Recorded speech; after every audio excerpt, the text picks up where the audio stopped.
concebida como un ámbito de producción, sino como un ámbito de reproducción. Estamos en disputa. En la medida en que los colectivos de docentes pueden desplegar ciertos desarrollos de trabajo, pueden reflexionar, pueden producir conocimiento, pueden hacerlo circular. En la medida en que lo pueden comunicar a través de diferentes encuentros, la escuela como ámbito de producción de docentes y de estudiantes va ganando lugar y haciendo presión y eventualmente tiene capacidad de disputar políticas.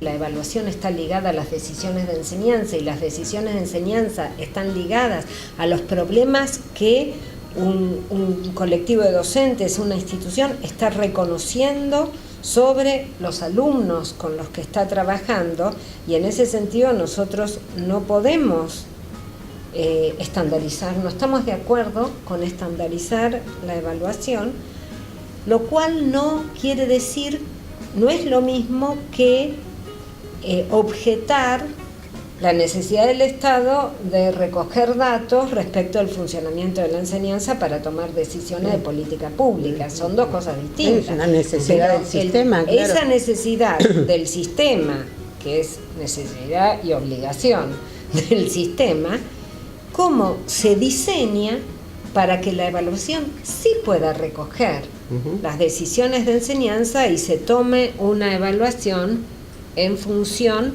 de las decisiones de enseñanza que se han desplegado? Y en este sentido, la pregunta y el desafío para las políticas públicas que se lo proponen es cómo se incluye la perspectiva de los docentes en un diseño de evaluación masiva.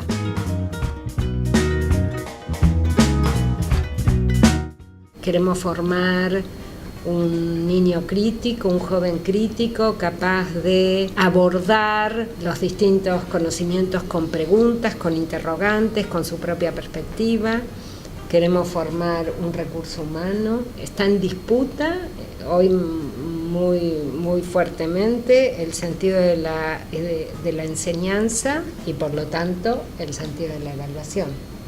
En primer lugar, no hay una única concepción de evaluación. La concepción de evaluación está estrechamente ligada a la enseñanza. Hay distintas interpretaciones del sentido de la evaluación, de en qué consiste evaluar y para qué se evalúa, y en eso estamos reconociendo la necesidad de una evaluación. No estamos diciendo no a la evaluación, sino que estamos tratando de reflexionar por la complejidad que esas situaciones implican. Yo creo que el tema de la evaluación es un viejísimo problema que atañe a todos los docentes. De alguna manera, todo docente preocupado por la enseñanza y preocupado por el aprendizaje de sus alumnos está dándole vueltas acerca de las distintas modalidades con una intención de otorgarle objetividad a ese procedimiento que lleva adelante, que es muy difícil de conseguir, porque, digamos, en una de las versiones pareciera que es posible atrapar lo que un alumno sabe, aprendió, a partir de la resolución de unos ejercicios o a partir de lo que él imprime sobre un papel, ¿sí? Y la verdad que, digamos, sabemos, y no lo decimos nosotros, sino que es algo que se viene produciendo como conocimiento en el campo de la educación, que esa objetividad y esa capacidad de atrapar lo que el alumno él pudo haber aprendido, no se consigue a partir de lo que él incluye en una hoja. Accedemos a lo que está escrito en la hoja de papel, pero no accedemos a la actividad intelectual que desarrolló el alumno para plasmar su hoja. Entonces, siempre lo que uno ve y lee en el escrito del alumno es una interpretación, digamos, que uno hace, que uno como docente hace de los conocimientos del alumno en función de lo que está escrito en la hoja. Entonces, ¿cuál es la relación entre lo que está escrito en la hoja y la interpretación que uno hace es algo que tiene complejidad y tiene supuestos. En ese sentido, la objetividad, desde nuestro punto de vista, no existe nunca. Un ejemplo donde la hoja del papel muestra una cosa y las explicaciones del alumno que produjo esa hoja muestran otra. El ejemplo que voy a dar, un problema sobre fracciones en chicos que recién están empezando a trabajar con fracciones bajo la idea de reparto, y el problema que tenían que resolver era muy sencillo: ¿cómo hago para repartir 7 alfajores entre 4 chicos? Y después si entre 15, pero 7 alfajores entre 4 es el primer problema en sus primeros intercambios con la idea de fracción al inicio de cuarto grado. Entonces, este alumno dibuja 7 alfajores, hace un reparto donde 1, 2, 3, 4, vemos la imagen, que significa un alfajor para cada uno. Esto es bastante fácil de interpretar. Hay 2 alfajores partidos por la mitad y otra vez 1, 2, 3, 4, lo cual supone que eso es otra vez uno de estos pedazos para cada uno. Y hay un último alfajor, el séptimo, partido en 4 y otra vez 1, 2, 3, 4. O sea, el alumno hace una representación gráfica y una anotación para indicar de alguna manera ese reparto. Pero cuando va a escribir el resultado, con la notación fraccionaria pone 1, lo que para nosotros sería 2 medios o 2 sobre 2 y 1/4. Y ese 2 sobre 2 está mal. Si uno lo interpreta de la manera convencional. Ahí la pregunta es, si no se ajusta a la escritura convencional, está mal, punto, se acabó. Esa sería una opción. Otra opción es preguntarse qué quiso poner el alumno con esto, porque tenemos datos de que comprendió lo que era repartir, que hizo una atribución que desde la representación gráfica es ajustada y hace esta escritura. Entonces, es interesante porque nosotros discutíamos esto en un colectivo de maestros con los que discutíamos la enseñanza, y una de las maestras decía que si no hubiera participado de ese colectivo, le hubiera puesto mal al alumno, sin ninguna duda, pero que como está trabajando y estamos trabajando tanto en la interpretación de las producciones de los chicos, se le ocurrió preguntarle al alumno qué es lo que había querido poner. Y entonces, cuando el alumno explica por escrito lo que quiso poner, dice, ahí vemos su escritura, 1 para cada uno, 2 los partí por la mitad y una mitad para cada uno, y el último en 4 con 1 para cada uno. Entonces, ¿está bien? Bueno, desde el punto de vista de la escritura convencional, no está bien. ¿Pensó bien? Sí, pensó bien. El tema es que hay que ajustar la escritura a eso que pensó. Hay algo para seguir trabajando. Si le ponemos mal, ¿qué le estamos aportando al alumno respecto de lo que él pensó? Esa es la pregunta. Si lo que dicen los chicos es un elemento que lo someto a discusión en el aula y al someterlo a discusión lo voy transformando y en ese sentido es constitutivo de lo que quiero enseñar, esto está bien. Entonces, depende de cómo estoy considerando al alumno y los aportes del alumno, la evaluación que voy a hacer. Que es básicamente distinto lo que se le comunica al alumno.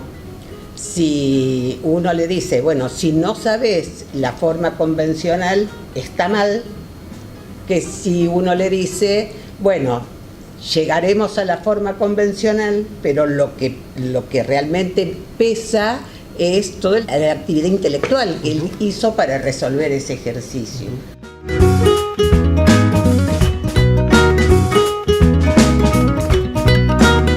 Separar lo que uno percibe a priori que el alumno aprendió y lo que realmente aprendió en función de la enseñanza. ¿Por qué? Porque muchas veces se pone la responsabilidad casi exclusiva de los aprendizajes en el sujeto que aprende, en los niños, en los adolescentes, y se separa, se desliga el proceso de enseñanza para que eso suceda, como si poco tendría que ver la forma de enseñanza respecto a la adquisición de los aprendizajes. Por otro lado, también me parece que una dimensión ausente muchas veces en la evaluación, y sobre todo cuando uno toma esos operativos de evaluación, tiene que ver con la dimensión institucional, ¿sí? Cómo opera la institución o qué de la institución implica determinadas evaluaciones que estamos midiendo, si desempeño o aprendizaje. Como el costo de adquisición de esos es bajo, bueno, es relativamente cierto, no me importa la comprensión, no me importan las estrategias alternativas que puedan plantear, no abro ese objeto de conocimiento, sino que lo cierro a una única alternativa y además mecanizada. Bueno, en ese caso quiero saber si hace la cuenta, si la hace bien, la sabe hacer, le tomo 10 cuentas, hace 8 bien, bueno, aprendió el mecanismo. Pero digamos, lo que hay que tomar conciencia es que solo en esos casos tan reductores se puede aplicar esa idea. Cuando los objetos son complejos, requieren del largo plazo, y casi todo lo que hay que aprender requiere del largo plazo, lo primero que hay que explicar cuando un chico no aprende es por qué no aprendió, digamos, no anteponerle un prejuicio respecto de por qué no aprendió. Normalmente la hipótesis es que no aprendió porque no entendió. Esa es la primera, o sea, y también que sí aprendió dentro de eso que parece que no aprendió, porque digamos acá es interesante citar a Charlotte, ¿no? O sea, la evaluación tiende a mirar los desempeños de los chicos en términos de carencias y no deja lugar para saber cuáles son sus adquisiciones, ¿no es cierto? Dentro de ese bagaje de cosas que no sabe, pero que sí sabe. Creo que eso que libera a nosotros como docentes en un aula, pensar que el que tiene el problema o la dificultad o el caso, digamos, es de un niño o de un adolescente, libera también a la institución, ¿sí? En términos de poder repensarse, rediscutirse, de pensar la enseñanza, de pensar la evaluación dentro de toda la institución, pero también libera sin ninguna duda a los responsables de la política pública, porque siempre el problema está puesto en el sujeto. Tiene que ver con una escuela que en un momento funcionó, ¿sí? Para un sistema, para una sociedad que era otra. ¿Sí? No tenía la pretensión, ni la preocupación, ni el interés de tener todos los chicos adentro. Ahora, digamos, tenemos esa intención y se generan conflictos porque la escuela de antes no satisface a los jóvenes de ahora, ni a los niños, los jóvenes, ni los docentes. También ahí hay una cuestión muy fuerte que es desconocer absolutamente los distintos puntos de partida. Si yo digo que hay una carrera para llegar a una determinada meta y todos están en las mismas condiciones, todos largan del mismo lugar, con el mismo estado físico, con el mismo entrenamiento, para llegar ahí puede haber algo del orden del esfuerzo, algo del orden del merecimiento. Esta idea de la meritocracia esconde la desigualdad. Da por supuesta una igualdad que no es tal y barre bajo la alfombra la cuestión de la desigualdad. Me parece que ese también es un problema grave y es un problema que sigue descontextualizando, ¿sí?, la enseñanza, el aprendizaje, las escuelas, las instituciones, ¿no? Enseñar es difícil y aprender es difícil. La exigencia, el desafío para el docente fundamental está en incluir a todos y que todos aprendan, y eso no lo puede hacer solo, requiere del trabajo colectivo, de la discusión con otros, de ensayar, de explorar, de una institución que lo acompañe. Yo creo que paradojalmente el discurso que muchas veces asocian del facilismo con la inclusión, podemos decir, hacer que el que no quiere quiera, hacer que el que no puede pueda, es asumir como institución el dificilismo, no el facilismo. Claro. ¿No? Porque el facilismo, y esto todos lo sabemos, es hacer una escuela de excelencia. Cualquiera de nosotros conoce, ¿sí? Bueno, ¿qué es una escuela de excelencia? Aquella en la que se postulan 1000 y entran 100, ¿no? Y después terminan 25.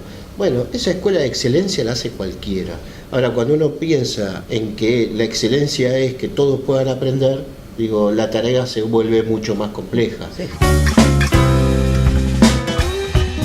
Estamos reivindicando esa complejidad, Sí. Claro. ¿no? Y al reivindicar la complejidad tenemos que concebir modos de abordarla, que es muy difícil que uno consiga hacer algo de eso en soledad, ¿no? Entonces, esta necesidad de compartir con un grupo para intercambiar y analizar las prácticas, lo que sucede en el aula, de mucha complejidad, pero también de mucha satisfacción.